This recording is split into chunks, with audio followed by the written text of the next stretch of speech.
And welcome to Hannity. Tonight, for the very first time, we are hearing from the source of the bombshell leaks regarding the U.S. government's unprecedented ability to spy on you, the American people. Now, he is 29-year-old Edward Snowden, a former resident of Hawaii, who claims to have worked as a contractor at both the National Security Agency and the CIA. Now, Snowden is currently hiding in Hong Kong, and today the White House refused to comment on whether or not the U.S. will seek to extradite him back to the U.S. to face charges. Now, in a moment, you're going to hear directly from the man who some consider to be a hero and others are calling a traitor. But first, it's important to understand exactly what top-secret information this so-called whistleblower revealed to the public. Now, it falls into two categories. Number one, we know that it was Edward Snowden who told the UK's Guardian newspaper about this court order, the one you see there. It permits the U.S. government to collect the phone records of more than 100 million Verizon customers. Now, that includes what numbers you dialed and even when and where you dialed them. Now, the second highly sensitive program to be outed is a data mining operation that is known as PRISM that allows the NSA to tap into the central servers of 9 leading internet companies.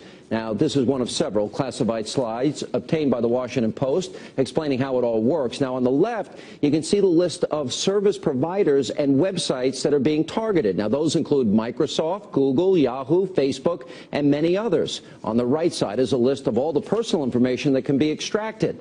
Now, that includes your emails, your videos, photo documents, and even, quote, special requests. In other words, Big Brother is monitoring your every move, whether it be online or on the telephone.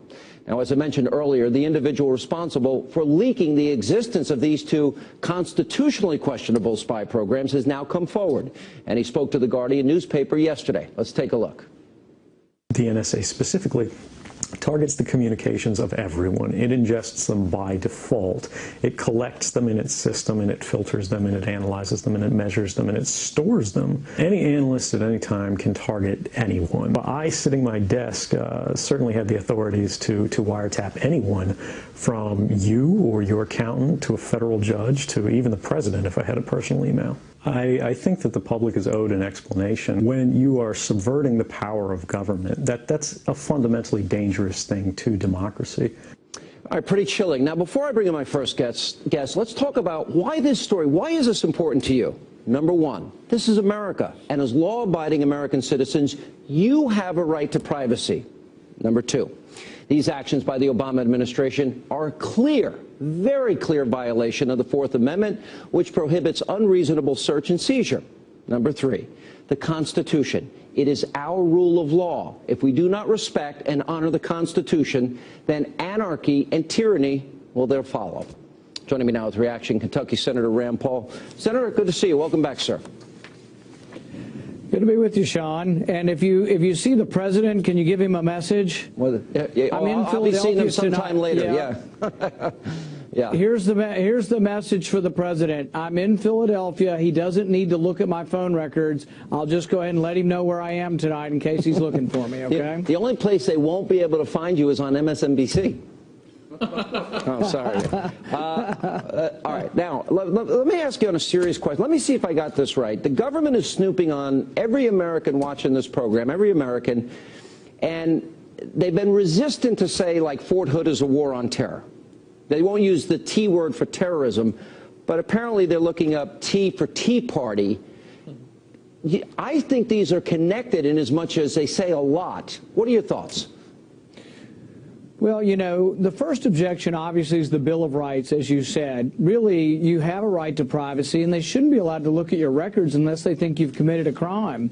But the second aspect of this is it's not a very good way to look for terrorists. For example, the Sinarif brothers, the Boston Marathon bomber, we knew he was a potential problem, but then somebody forgot to look and find out that he had flown back to Chechnya. So we're not doing a good enough police work. We can't seem to keep up with the people we've been told about. Remember the underwear bomber? His dad turned him in, and we couldn't keep up with him. He still got on a plane, and yet they think somehow they're going to go through billions of bits of information every day. I think really we have to step back and say, is this good police work? But also, isn't our right to privacy more important than this? Well, would you then say it's broad sweeping, the least effective method possible, and the most intrusive on our rights?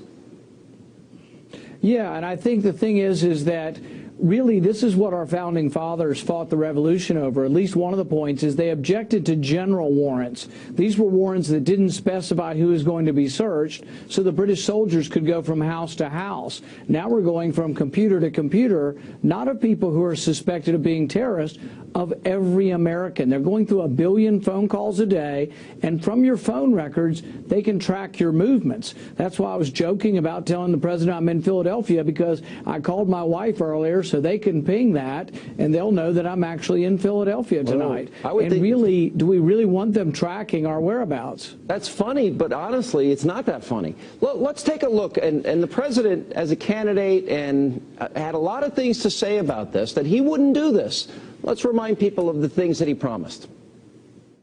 If someone wants to know why their own government has decided to go on a fishing expedition through every personal record or private document, through the library books that you read, the phone calls that you've made, the emails that you've sent, this legislation gives people no rights to appeal the need for such a search in a court of law. When I'm president, one of the first things I'm going to do is call in my attorney general and say to him or her, I want you to review every executive order that's been issued by George Bush, whether it relates to warrantless wiretaps or detaining people or reading emails or whatever it is. I want you to go through every single one of them, and if they are unconstitutional, if they're encroaching on civil liberties unnecessarily, we are going to overturn them. I will provide our intelligence and law enforcement agencies with the tools they need to track and take out the terrorists without undermining our Constitution and our freedom. We need to find a way forward to make sure that we can stop terrorists while protecting privacy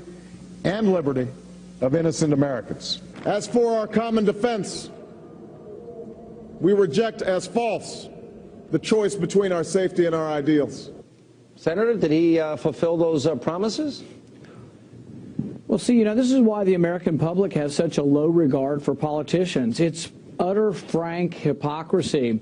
This is also the same president who made all those grand promises, who signed legislation that says that an American citizen can be arrested without charge, indefinitely detained, and sent to Guantanamo Bay. But he says, oh, I won't ever do it. I don't intend to do it. But he signed law giving himself that power.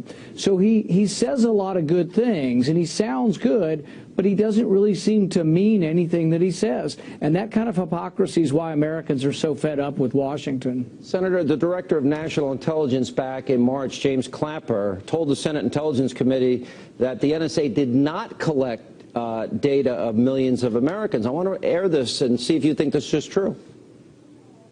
Does the NSA collect any type of data at all on millions or hundreds of millions of Americans? No, sir. It does not. Not wittingly. There are cases where they could inadvertently, perhaps, collect, but not wittingly. Senator, did he tell the truth there? You know what? He may be parsing the truth, because maybe they say, oh, we're not collecting it or keeping it, but they're certainly looking at it, because the court order that we've seen, what has been leaked, says that all of the records for a 3-month period from people who have phones with Verizon was looked at. So maybe he says, oh, we're not collecting it, but we're sure the heck looking at it. That sounds to me like we're parsing the truth. But I think ultimately American people have to decide, and I've started a lawsuit. We're asking tens of millions of Americans to join our lawsuit. You can go to randpac.com, join this lawsuit. We want you on our lawsuit, Sean, because they're probably looking at your phone records for certain. We want tens of millions of Americans to sign up and say to the president, we want them to say to the president, we don't want you looking at our phone records unless we're accused of a crime. You know, Senator, I had a thought today, and I want to run it by you. I was thinking, if this was, they keep saying this was done in the name of national security, and this is so general and broad sweeping and inefficient, as we stated, if they really cared about security, wouldn't they secure the border first before they would spy on all these Americans? There's all kinds of things. Even look back to 9/11, the 20th hijacker, we had him. The FBI had him for a month, and they wrote 70 letters asking for a warrant, and it never came. We're not doing good police work, but we're overly broadly looking at everyone's records. It's the wrong way to go. All right, Senator, keep up the good work. Thanks for being with us.